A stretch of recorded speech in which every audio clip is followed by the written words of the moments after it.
Permítame orar para poner este tiempo en las manos del Señor. Señor, te damos gracias por darnos esa gran oportunidad de venir acá, cantarte juntos, pero también reorientar nuestras vidas, redirigir nuestras vidas según lo que dice tu palabra. Yo pido que tú nos des la humildad para ser receptivos a lo que tienes para decirnos hoy a través de tus escrituras. Te amamos, Señor. Es en tu nombre que oramos. Amén. Bueno, pueden ir en sus Biblias a Hechos capítulo 19. Hechos capítulo 19. Entonces ya llevamos bastantes semanas en el libro de Hechos. Lo más difícil de enseñar Hechos es que hay tanto ahí que a veces no puede tocar todo, no puede enseñar todo. Entonces vamos a saltar el capítulo 18 y vamos a estar en el capítulo 19. Como vimos la semana pasada, ellos andaban, Pablo y su equipo andaban en Atenas, que era por este lado de lo que se conocía más como Grecia o Macedonia, y ahora él va a volver y vamos a estar en la ciudad de Éfeso. Entonces, mientras que en Atenas, lo que caracterizaba a Atenas era ese anhelo de ideologías y filosofías y ideas y todo lo que era muy filosófico en cuanto a qué es lo que por qué existimos y cómo funcionamos como seres humanos. Ahora vamos a llegar a Éfeso, y Éfeso es como el centro religioso para un culto a una diosa que se llama Artemis. Y por eso todo el ambiente está lleno de religiosidad y poder o poderes espirituales o casi mágicas. Entonces lo que vemos durante toda esa sección es esto, que el poder de Dios es mucho más allá, es muy superior a todo lo que ellos habían experimentado o ellos experimentan en ese ambiente del pueblo de Éfeso. Es una ciudad grande, es una ciudad importante dentro del Imperio Romano, y aquí encontramos una vez más Pablo siendo muy estratégico en cómo él va y expanda el reino de Dios. Ya estamos empezando lo que se conoce como el tercer viaje misionero de Pablo, y aquí lo encontramos. Ahora, algo que creo que es importante ver es cómo nosotros estamos viendo eso. Muchas veces tendemos a pensar, ok, es el bueno contra el malo y siempre están en conflicto. Esta semana era una de esas semanas, no sé por qué, pero todo era de fútbol. Está en mi mente, por eso hice el anuncio de todo eso, pero el martes hubo un partido que estábamos viendo por la tele, el miércoles estábamos viendo el Champions con Real Madrid y Manchester City, sí, gracias. Muy enfocado en Real Madrid, ¿verdad? Y después tuvimos la actividad de los hombres, que el viernes de la noche estábamos jugando fútbol, y ayer fuimos con algunos amigos a ver el partido en Charlotte, que nunca habíamos ido al estadio, entonces fue una locura. Pero es interesante porque siempre son dos equipos que a veces ganando eso, a veces lo otro, y es un conflicto constante, y nosotros también tendemos a ver la vida de esa manera. Entonces, aun cuando estamos viendo una película, siempre son los buenos y los malos, y hay que identificar quiénes son los buenos y quiénes son los malos. Ok, yo voy con el bueno y a veces vamos con los malos también, pero es siempre un conflicto, y por eso a veces en nuestra mente decimos y pensamos que también es Dios contra Satanás y el bueno contra el malo, y a veces va ganando el bueno, a veces va ganando el malo. Y en realidad es una cosmovisión, una manera de verlo que no es correcto. Porque vemos que Dios es muy superior a cualquier otro. Mientras que Satanás sí tal vez es bien poderoso, pero igual es criatura, y Dios sigue siendo el creador sobre todo. Y eso es lo que vamos a ver constante en ese pasaje, donde hay rechazo, hay conflicto, hay enfrentamiento, hay oposición, pero igual Dios sigue adelante. Él está igual trabajando a través de Pablo, el reino de Dios sigue expandiendo, y podemos ver eso de una manera muy real y visceral y verdadera cuando estamos examinando este texto. Entonces, Dios ahora va a venir y obrar en Éfeso de una manera que los que están ahí realmente se dan cuenta, Ok, ese poder es algo mucho más allá de lo que nosotros sabemos. Y cuando yo hablo de poder, estoy hablando de poder en la definición y de la habilidad de dirigir o influenciar a otros, mientras que ellos están en Éfeso muy acostumbrados a esa idea de poder manipular, influenciar usando magia o encantaciones o religiosidad. Y aquí viene Dios y simplemente demuestra que es el poder verdadero. Entonces podemos ir a capítulo 19. Con todo eso en mente, como contexto, capítulo 19, empezamos con el versículo 1, dice así. Mientras Apolos estaba en Corinto, Pablo viajó por las regiones del interior hasta que llegó a Éfeso. Entonces aquí está Éfeso, en esa región donde encontró a varios creyentes. ¿Recibieron el Espíritu Santo cuando creyeron? Les preguntó. No, contestaron, ni siquiera hemos oído que hay un Espíritu Santo. Entonces, ¿qué bautismo recibieron?, preguntó, y ellos contestaron, el bautismo de Juan. Pablo dijo, el bautismo de Juan exigía arrepentirse del pecado, pero Juan mismo le dijo a la gente que creyera en el que vendrá después, es decir, a Jesús. En cuanto oyeron esto, fueron bautizados en el nombre del Señor Jesús, y después, cuando Pablo les impuso las manos, el Espíritu Santo descendió sobre ellos y hablaron en otras lenguas y profetizaron. Había unos 12 hombres en total. Ahora, es una parte muy interesante y no quiero perdernos simplemente en debates teológicos, porque hay muchas personas que utilizan pasajes así que no son normativos para determinar la teología aún de sus propias creencias y de sus iglesias. Pero lo que tenemos aquí es unas personas que no han entendido o no han recibido toda la información de todo lo que Dios está haciendo en el mundo en ese momento. Entonces, en Hechos, estamos en ese tiempo, esa temporada rara, donde están entre cuando Dios se reveló de una manera a través del pueblo de Israel y después Él está obrando y trabajando a través de nosotros, la iglesia. Es algo muy común para nosotros pensar en eso después de 2000 años de ver cómo funciona. Sin embargo, para ellos están en el medio de eso. Entonces lo que resulta es que Pablo está en Éfeso y se encuentra con algunas personas que conocen algunas cosas, pero su conocimiento no está completa. Entonces él tiene que ir y decirles, hey, pero ustedes conocen el Espíritu Santo y ellos no lo conocen. Ahora, es probable que no es que simplemente no conocían del Espíritu Santo, sino simplemente no habían sabido que ya vino el Espíritu Santo como señal de esa nueva época que Dios está obrando a través de Jesús y su hijo Jesús en el mundo. Entonces, lo que Pablo hace es decir, ok, tienen que saber más, les voy a enseñar más, y ellos lo reciben. Entonces él en ese momento los bautiza, que es la única vez que nosotros escuchamos de 2 bautismos, uno de Juan y uno de después en el nombre de Jesús, y después ore por ellos, impone sus manos y reciben el Espíritu Santo. Una vez más, es la única vez que vemos que alguien recibe el Espíritu Santo así a través de Pablo. Lo vemos con los otros apóstoles, pero es la primera vez. Y no es como muy normal. Simplemente no hay un patrón de cómo viene el Espíritu Santo en Hechos. A veces es antes del bautismo, a veces es después del bautismo. Entonces eso es solo para decir, no podemos formar una teología, un marco teológico solo por pasajes como estos. Lo que sí es importante es ver esto. Dios sigue obrando a través de Pablo y aún frente a la ignorancia de algunas personas. Y esa ignorancia no es problema de ellos, simplemente no habían escuchado.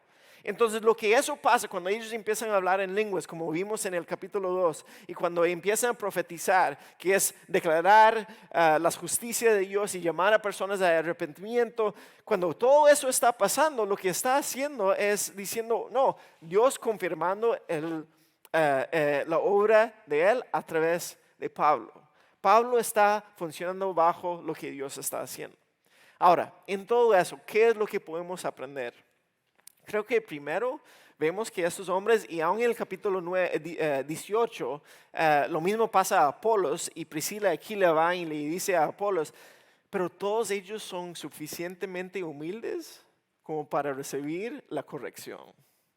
Y en eso creo que todos nosotros podemos aprender.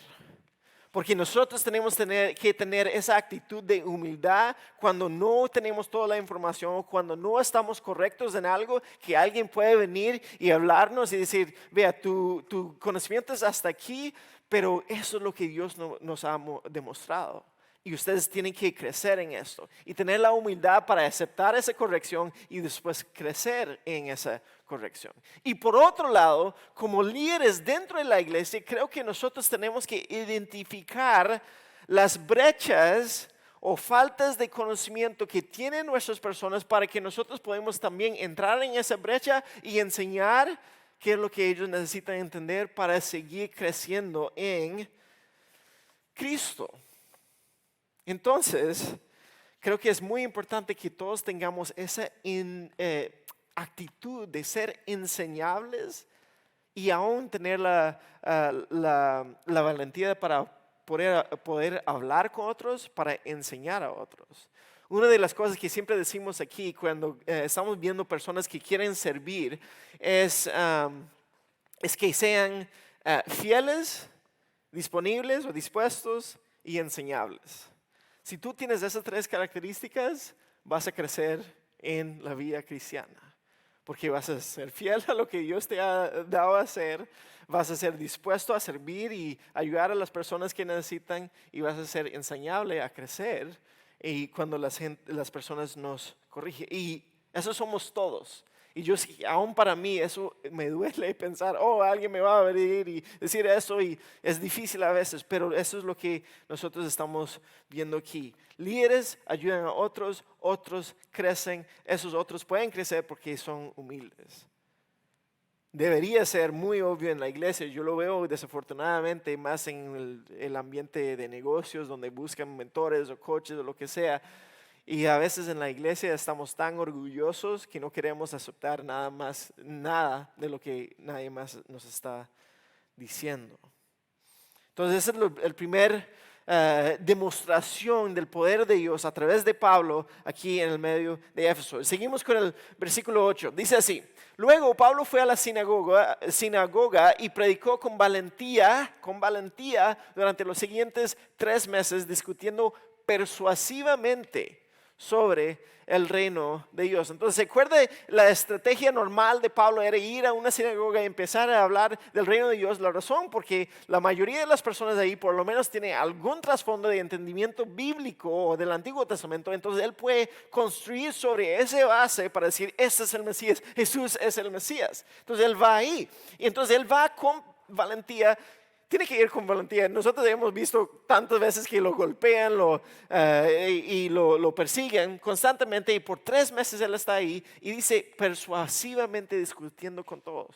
Eso significa que yo estoy ganando a mi lado del argumento. Todos nosotros sabemos cómo hacerlo, especialmente con nuestras esposas. Siempre tenemos nuestra posición, así que lo voy a tratar de persuadir a mi posición, a convencerlo. Eso es lo que Pablo está diciendo. Jesús es el Mesías por estas razones.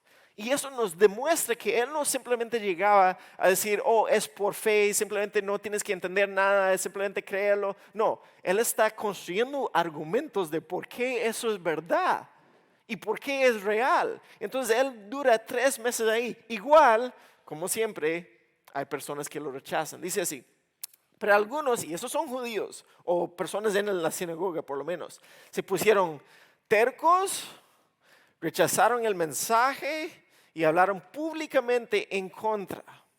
Eso es un rechazo total. 3 diferentes cosas. Se pusieron tercos, sus corazones se endurecieron, dice.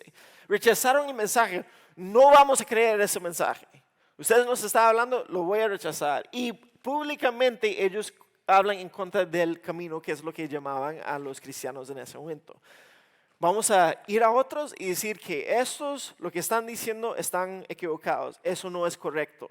Entonces están difamando aún al camino y a Pablo en lo que está haciendo. Por eso Pablo dice, está bien, no voy a seguir aquí. Y como siempre él después redirige su atención a los gentiles. Así que Pablo salió de la sinagoga y se llevó a los creyentes con él. Entonces sí hay algunas personas que han aceptado eso. Entonces asistía diariamente a la sala de conferencias de Tirano, donde exponía sus ideas y debatía. Entonces él dice, no va a funcionar aquí en sinagoga, entonces voy a buscar ese otro lugar. Ahora, cuando lo leo así en la traducción, me parece como un salón de conferencias, un hotel grande o algo así lindo con aire acondicionado y todos felices. No es así. Es como un lugar público y es probable que él estaba alquilando ese lugar durante el tiempo de la siesta. Entonces, en ese tiempo ellos tenían algo muy parecido a nosotros en nuestros países, donde se levanta temprano, empieza a trabajar hasta mediodía, almuerza en grande, toma una siesta, 2 horas y después sigue adelante con el trabajo. Entonces, es probable, eso no lo encontramos en el texto, pero hay personas que piensan así que Pablo se levantaba, trabajaba toda la mañana haciendo tiendas, después alquilaba ese lugar, es en el medio del día, cuando todos están comiendo, ya están cansados, hay mucha calor, no hay aire acondicionado y sin embargo él va a seguir exponiendo el evangelio a las personas que están ahí. Después termina y vuelve a trabajar para sostener su ministerio. Él está sacrificando lo que tiene que sacrificar para que las personas puedan escuchar lo que Dios quiere que ellos escuchen. ¿Y eso qué dice?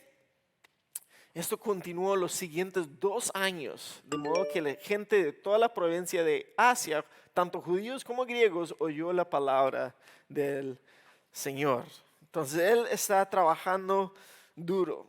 Ahora es muy interesante aquí, dice que la gente de toda la provincia de Asia. Entonces si vuelves al mapa, ¿dónde está? Ok, esa es la provincia de Asia. Entonces él está ahí por 2 años predicando la palabra del Señor y hay personas que obviamente ellos están como peregrinos que mueven por un lado, para otro lado, entonces pasan por ahí y escuchan. Entonces todo el mundo ya lo está conociendo ahí en Éfeso y es importante, yo creo, que, perdón, ya me perdí.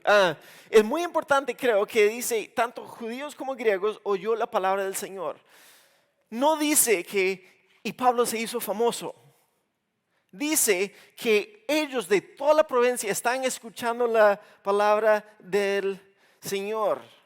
Él no está haciendo esto para hacerse famoso. Y yo digo esto porque lo que veo mucho en nuestra cultura ahora es que aún personas líderes en la iglesia utilizan la palabra de Dios como plataforma para su marca o su brand o su personalidad, su personaje, en vez de utilizar las plataformas que Dios les ha dado para engrandecer el nombre del Señor.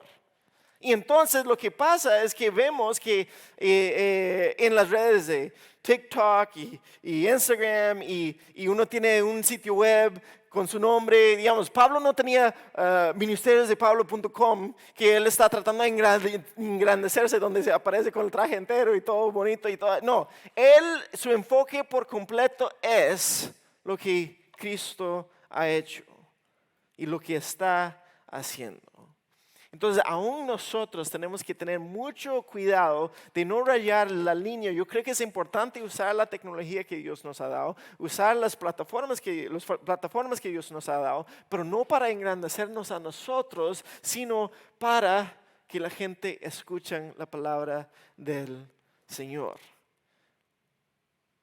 Y Dios, por Él hacer eso, lo usa de una manera excepcional en los siguientes versículos. Dice, versículo 11, Dios le dio a Pablo, es importante, la fuente del poder de Pablo es Dios, no es por ser Pablo. Dios le dio a Pablo el poder para realizar milagros excepcionales. Ahora, un milagro igual es algo excepcional. Entonces, eso es algo sumamente diferente, sumamente raro. Es como decir, eso es algo excepcionalmente excepcional. Es muy redundante, pero él está realizando milagros excepcionales. ¿Cuáles son? Cuando ponían sobre los enfermos pañuelos o delantales que apenas habían tocado la piel de Pablo. Ahora, estas son cosas que son usados para quitar todo el sudor, ¿verdad? Es cosas sucias. Yo no quiero que me toquen con esas cosas. Enfermos, pañuelos o delantales que apenas habían tocado la piel de Pablo, quedaban sanos de sus enfermedades y los espíritus malignos salían de ellos. Es impresionante lo que está pasando aquí. Eso no se ve en ningún otro lado, lo que Dios está haciendo aquí a través de Pablo. Pero yo creo que es importante por eso recordarnos del contexto donde Pablo está escribiendo. Dentro de ese contexto donde todo el mundo está muy entregado a la magia y a la espiritualidad religiosa y toda esa religiosidad que dan cualquier cosa que pasa, ellos ven que eso viene de alguna diosa, algún dios falso. Entonces, ¿qué es lo que Dios está haciendo? Está diciendo, ustedes creen esas cosas de magia, vean lo que yo puedo hacer a través de mi siervo. Entonces, dentro de eso, Dios está demostrando que Él es el Dios verdadero. Que Él es mucho más allá que cualquier ritual o hechizo o ese uso de nombres o coerción o manipulación de su religiosidad. Él está diciendo, aquí hay verdadero poder. Y yo puedo aún usar pañuelos sudados para sanar a las personas. Ahora muchos van a preguntar, pero Dios todavía hace esas cosas. En realidad esa no es la pregunta correcta. Dios puede hacer lo que Él quiere hacer. Pero yo creo que es ver a Pablo y ver cómo él está dispuesto a sufrir y sacrificar a Dios y ver a nosotros decir, bueno, tal vez la pregunta es si yo estoy siendo utilizado como Dios quiere que yo sea utilizado dentro de su reino. Y yo veo a ustedes, veo a diferentes caras aquí sentados y veo los diferentes dones que Dios les ha dado. Personas que tienen mucha compasión con otros, otros que pueden tener una conversación fácil con otras personas. Hay otros que simplemente Dios le da una camioneta para que pueda mover cosas de una casa a otra. Otros tienen la habilidad de arreglar cosas dentro de la casa. Y muchos de ustedes me han ayudado a mí que no tengo esa habilidad. Que tienen la habilidad de cocinar o la hospitalidad. Y la pregunta es si uno está de verdad dispuesto a servir utilizando lo que Dios le ha dado para servir el reino de Dios de esa manera. Y así yo creo que Dios puede demostrar a otros su poder a través de nosotros. Ahora, sí, yo creo que hay personas que Dios puede utilizar para hacer cosas milagrosas, pero nunca se trata de la persona. Y nunca se trata de que esa persona puede manipular a Dios de alguna manera para que Él pueda, no sé, impresionar a otros a través de los milagros que hace a través de uno. Aquí no da nada de tiempo, no está Pablo ahí diciendo, hey, venga martes de la noche a las 7 porque es noche del milagro, ni nada de eso. Dios simplemente está trabajando y obrando, punto. Y es Él, no es Pablo. Él lo respalda en todo eso. Entonces vemos esa tensión constante entre ese poder de Dios real, verdadero, y esas personas que todavía están metidos dentro de esa magia y hechicería y todo eso. Y ahora tenemos varios versículos que hablan de eso. Versículo 13 dice así, pueden leer conmigo, versículo 13 en sus Biblias. Un grupo de judíos viajaba de ciudad en ciudad expulsando espíritus malignos. Ahora, eso es un grupo de personas, era muy normal en ese tiempo que había personas que viajaban de lugar en lugar para demostrar su poder espiritual. En ese caso, algunos hombres judíos que hacían eso. Y lo que ellos hacían era entrar en un lugar y sanaban o expulsaban los demonios y entonces esperaban alguna remuneración o fama, recibían algo de eso. Entonces se jactaba de esa habilidad o poder de hacer eso. Esos hombres están haciendo eso, pero vea lo que ellos están haciendo. Trataban de usar el nombre del Señor Jesús en sus conjuros. O sea, eso no es algo de Dios, eso es algo que ellos están haciendo, incantaciones que están creando. Y decían, te ordeno en el nombre de Jesús, eso está bien, de quien Pablo predica, que salgas. 7 de los hijos de Esceva, un sacerdote principal, hacían eso. Aquí es lo más vacilón. En una ocasión que lo intentaron, el espíritu maligno respondió, conozco a Jesús, conozco a Pablo, pero ¿quiénes son ustedes? Y entonces el hombre con el espíritu maligno se lanzó sobre ellos, logró dominarlos y los atacó con tal violencia que ellos huyeron de la casa desnudos y golpeados. Me encanta esa historia. Y les digo, si pierdes una pelea desnudo, ya de verdad perdiste. Si entraste en una pelea con ropa y sales sin ropa, ya perdiste. Entonces aquí vemos eso mismo, es lo que esos hombres están haciendo es una forma de sincretismo. Sincretismo es una mezcla de creencias, pero lo que están haciendo es tratar de tomar lo que ellos han escuchado del camino del cristianismo y lo mezclan con lo que conocen, y entonces lo que hacen es utilizar el nombre de Jesús como un poder mágico para lograr lo que ellos quieren. Noten eso, ellos no están trayendo gloria al nombre de Jesús a través de hacer eso. Lo que están haciendo es intentando traer más fama y más poder y más influencia a ellos mismos por usar el nombre de Cristo en eso. Su enfoque no es Dios, su enfoque son ellos mismos. Ellos no conocían el poder verdadero de Cristo. Ellos querían utilizar el poder del Evangelio sin vivir el Evangelio, sin creer en el Evangelio. Es impresionante pensar, Pablo, cuando él glorifica al Señor, él saca los demonios sin problema. Ellos, por usar su propio poder, el demonio los saca a ellos de ahí. Están tratando de usar el nombre de Jesús como magia. Creo que hay dos puntos importantes para nosotros aquí. Como iglesia, les quiero dar un aviso como comunidad. No vemos mucho ese tipo de cosas en cuanto a exorcismo, por lo menos en este ambiente, exorcismos y todo eso. Pero a veces veo líderes en la iglesia tratar de usar esa misma filosofía de utilizar el nombre de Cristo para manipular a personas. Una de las creencias falsas que hemos exportado desde Estados Unidos y a mucho en la iglesia de América Latina, se escucha así, igual como ellos tratan de usar el nombre de Jesús, pero dicen, hey, si tú usas el nombre de Jesús y declaras poder sobre eso o nombras esas cosas, eso es lo igual de lo que ellos están haciendo aquí. Porque ellos están diciendo, si tú haces eso, si repites esas palabras, si tienes esa mentalidad, entonces Dios te va a dar bendiciones físicas. Si haces esto, lo siguiente va a pasar. Es como una ecuación. Y en realidad lo que ha pasado es que ha mezclado básicamente lo que yo llamaría hechicería o brujería con el cristianismo, que todo depende del hombre grande que está enfrente, que tiene una conexión especial con Dios. Entonces ustedes me vienen a mí y yo te puedo dar alguna bendición si ustedes me enaltecen o me pagan.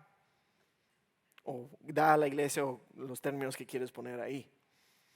Pero por eso hay tanto abuso y manipulación que está pasando aún dentro de la iglesia evangélica, y eso me da, primero, mucho susto, pero me da mucha tristeza, porque hay muchas personas que salen huyendo y nunca más vuelven a lo que es la realidad de las Escrituras. Entonces, les digo, si se han encontrado en un lugar así, vayan huyendo, salgan huyendo. Porque Jesús es mucho más que simplemente un nombre mágico para obtener lo que quieres. Él es el Señor del universo y Él no será burlado. Tengamos cuidado de eso como comunidad. Pero como individuos también, eso es lo interesante, también nosotros tendemos a utilizar a Jesús como algo mágico ahí, aquí a la par. Suena así, oh Dios, yo quiero hacer no, yo quiero hacer este negocio. Lo voy a hacer, voy a invertir todo. Dios, que bendigas mi negocio. Yo voy a tomar los pasos que yo quiero y después aquí está Jesucito al lado que me apoya en lo que está haciendo. Y Él llega incluso a ser alguien que simplemente está ahí para apoyarme a mí y dar la estampilla de aprobación que yo puedo hacer esto. Y en realidad estamos utilizando a Jesús para lograr lo que nosotros queremos lograr. Tengamos cuidado con eso, y todos fallamos en eso. Es lo que nosotros estábamos hablando la semana pasada de idolatría, donde nosotros creamos esos ídolos y después tratamos de poner un nombre cristiano a esos ídolos. Pero aquí Dios no aguanta eso. Deja que esos hombres sean atacados por los demonios y sigue la historia. Dice el versículo 17, esta historia corrió velozmente por todo Éfeso, entre judíos y griegos por igual. Un temor solemne descendió sobre la ciudad y el nombre del Señor Jesús fue honrado en gran manera. Muchos de los que llegaron a ser creyentes confesaron sus prácticas pecaminosas, esa es toda la parte de la magia y todo eso. Varios de ellos que practicaban la hechicería trajeron sus libros de conjuros y los quemaron en una hoguera pública. El valor total de los libros fue de 50,000 monedas de plata. Pensémoslo en más o menos, si esos son monedas de plata de ellos, son 137 años de trabajo de ustedes. No sé cuántos serían, pero es más o menos de eso, es el valor. Y el mensaje acerca del Señor se extendió por muchas partes y tuvo un poderoso efecto. El resultado de lo que Dios está haciendo siempre es su glorificación. Cuando es real, Él se va a hacer honrado, Él se va a glorificar. Entonces, todo lo que está pasando, las sanaciones, las expulsiones de los demonios, lo que está pasando cuando esos hombres son atacados por el demonio, cuando todo el mundo se da cuenta de eso, igual el punto de todo eso, el propósito de todo eso es la salvación de las personas y la glorificación del Señor. Eso es el punto. Todo eso son medios de. Entonces eso es lo que tenemos que tener cuidado de solo buscar señales, solo buscar lo emocional, solo buscar donde hay poder y olvidarnos de qué es lo que Dios realmente está haciendo en traer gloria a su nombre. Porque si no, podemos caer muy fácil en el hecho de enfocarnos nada más en las experiencias que estamos teniendo frente a la cara. Podemos caer nada más en las experiencias de asombro que estamos viendo que Dios está haciendo. Y entonces aquí vemos que la gente entiende. Jesús está glorificado, está honrado y que es lo que ellos empiezan a hacer. Empiezan a confesar su pecado. Y no solamente confiesan su pecado, ellos actúan. ¿Qué es lo que llamamos ese actuar? Arrepentimiento. Ya yo no voy a estar haciendo eso, sino voy a hacer lo opuesto. Ya no voy a practicar la hechicería, voy a quemar mis libros. Aunque parece que vale un montón de dinero. Cuando conocí a mi esposa, ella fue 2-3 años, tenía de ser creyente. Pero como algunos de ustedes si han escuchado el testimonio de ella antes era de una secta, una religión que se llama Rastafarianismo. Los que tienen dreads y que escuchan a toda la música de reggae y fuman cosas, tú sabes qué son esas cosas, pero es parte de su religión. Y entonces es tan vacilón porque cuando yo la conocí ya tenía 3-4 años de estar fuera de eso. Pero ella, cada vez que pusimos el radio, ella siempre conocía todas las canciones de Bob Marley y de todo ello. ¡Qué bueno! Y ella me dice, no, yo tenía una colección enorme. Y yo, oh, ¿qué pasó? Lo quemé todo. Y yo, no puede ser que quemase. Pero para ella eso era el paso que tenía que tomar para deshacerse de esa vida. Ahora, todavía nosotros disfrutamos eso porque ya no significa lo mismo que lo que significaba para ella antes, pero es esa idea que nosotros cuando nos convertimos igual hay cosas en nuestras vidas que nosotros queremos mantener aquí y no queremos soltar hasta que empezamos a ver que Dios empieza a trabajar en nosotros y vemos, ok, todo eso donde está toda mi energía, tengo que soltarlo, más bien tengo que destruirlo, tengo que deshacérmelo.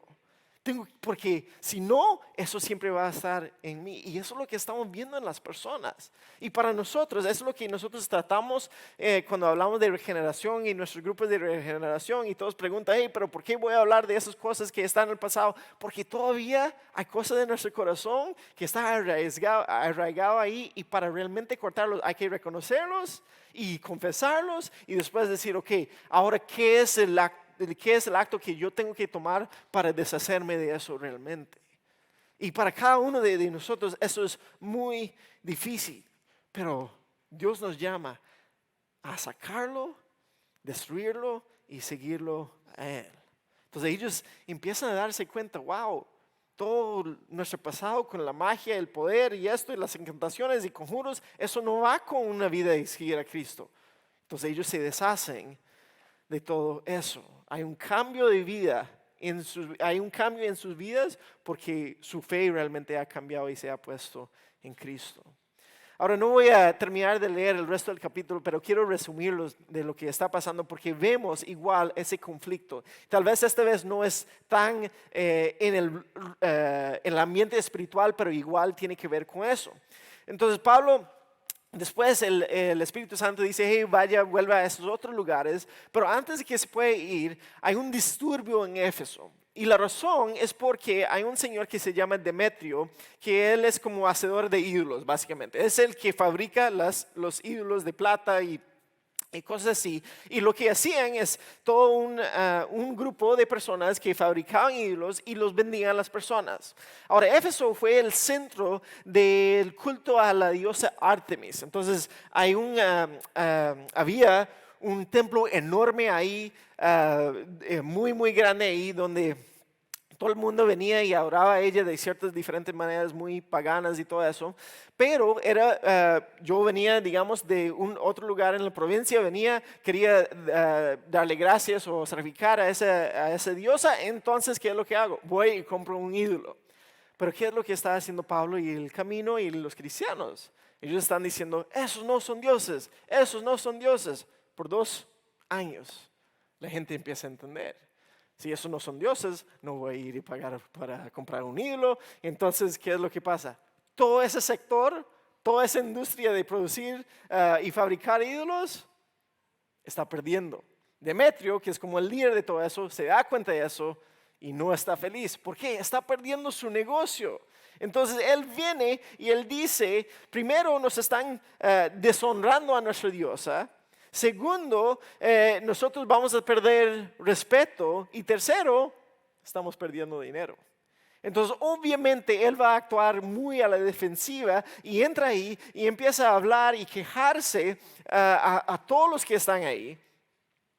Y empiezan un disturbio. Entonces ellos agarran a algunos de los compañeros de Pablo y van al centro de la ciudad y todos están gritando y dice ahí en el texto varias veces que la mayoría de la gente está confundida. No saben ni por qué están. Es como cuando uno está en un lugar donde tal vez de algo de política y todo el mundo de repente empieza a gritar y no sabe por qué, pero uno de verdad está gritando.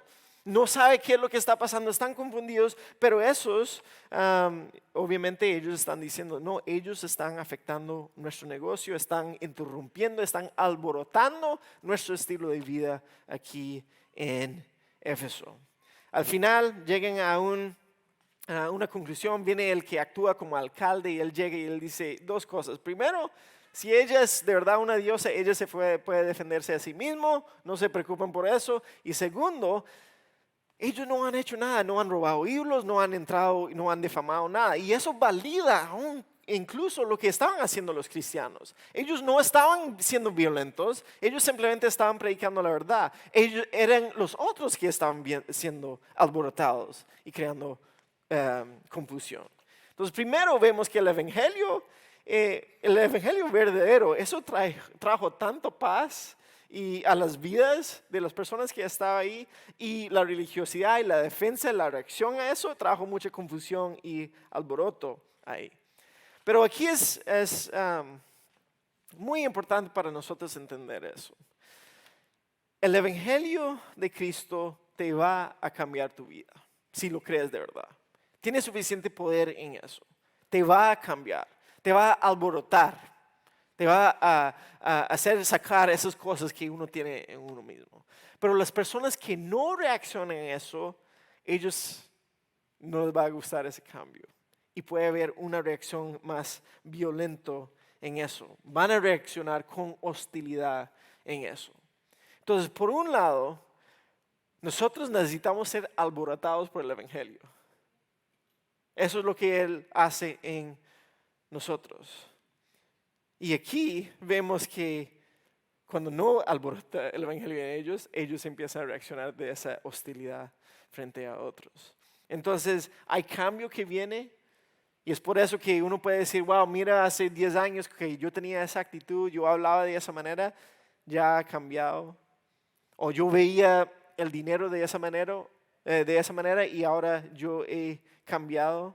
Pero hay otros que reaccionan con hostilidad y aun con toda la evidencia del poder de Dios actuando en las vidas alrededor de otros, lo único que pasa en su corazón es querer causar más problemas para otras personas.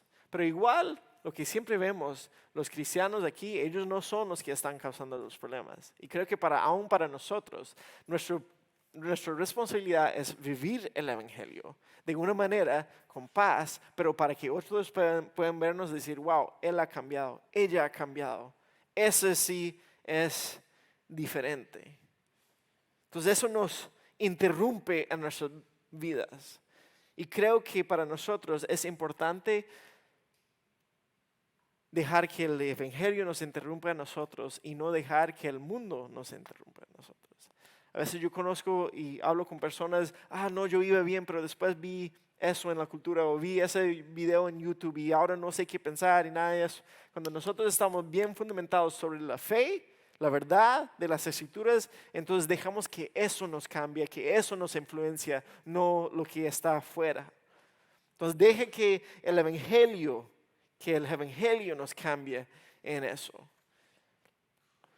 Entonces, algunas preguntas para terminar y resumir todo eso que podemos estar examinando a través de la semana. Primero, si podemos ser como los primeros creyentes que fueron corregidos, si nosotros también podemos ser receptivos cuando las personas nos hablan. Que si de verdad nosotros tenemos la humildad de poder ser receptivos a eso. Segundo, como los otros que tuvieron que quitar todos los libros de hechicería y todo de su vida, hay algo en nuestras vidas que tienes que examinar y decir, ok, esto sí me está perjudicando en mi relación con el Señor. Lo quito. ¿Qué es lo que tengo que quitar? ¿Cuáles son los pasos que tengo que tomar para quitarlos? ¿Y con quién tengo que hablar para confesar eso y empezar el proceso de quitar eso? Tal vez ponerlo de otra manera, hay algo en su vida que Dios quiere que tú quemes. Que el Señor nos dirige en eso.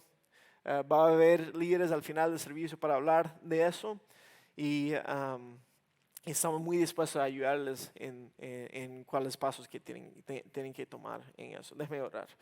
Señor, te damos gracias porque podemos ver tu obra, podemos ver tu poder en trabajar en las vidas de las personas. Lo vemos en esas historias de hace tantos años, pero que igual tu poder, igual como en esos días, están funcionando y muy real hoy en día en nuestras propias vidas.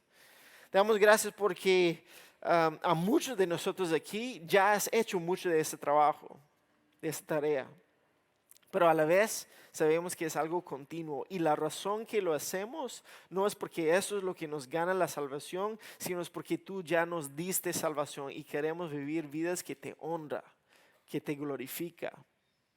Y yo pido para cada persona que está aquí hoy, que está escuchando este mensaje, que ellos pueden ser receptivos, que pueden ser humildes, que pueden identificar cuáles son las cosas que hay que quitar de sus vidas y que pueden empezar a tomar esos pasos. Señor, que haya acción y no simplemente que entre por un oído y salir del otro.